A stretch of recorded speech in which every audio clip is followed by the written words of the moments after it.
So, one of the sayings we have at the Warrior Legion, and particularly in the Warriors of Christ, is storm the gates, or storming the gates, or let us storm the gates. Something in reference to storming of gates. And that comes right out of Scripture, and the Scripture is Matthew chapter 16, particularly in verse 18. Jesus is speaking here. He's talking to Peter. Peter, who had just made his profession of faith, just said that Jesus is the Christ, Son of the living God. And Jesus responds to Peter's statement and says that flesh and blood has not revealed this to you. This is not human reasoning, but God, his Father, our Father which is in heaven, has revealed this to Peter. So Peter just made a profession of faith in Jesus as the Son of God. And Jesus says to Peter, he says, upon this rock, the rock of your testimony, the rock of this foundation of your faith, confessing that Jesus is Lord, upon that rock, Jesus says, I will build my church. But he goes on to say that the gates of hell will not prevail against it.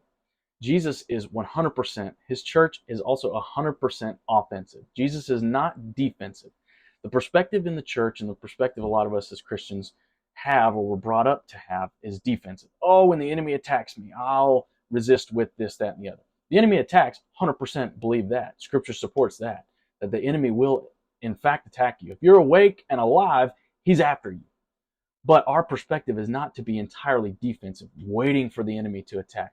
Jesus wants us to be offensive. He says the gates of hell will not prevail against his church, meaning that his church should be storming the gates of hell. We don't need to wait for the enemy to attack us. We need to be charging face first, head first into his gates. And that's when Jesus' promise comes into play. Jesus promises that the gates of hell will not prevail against his church.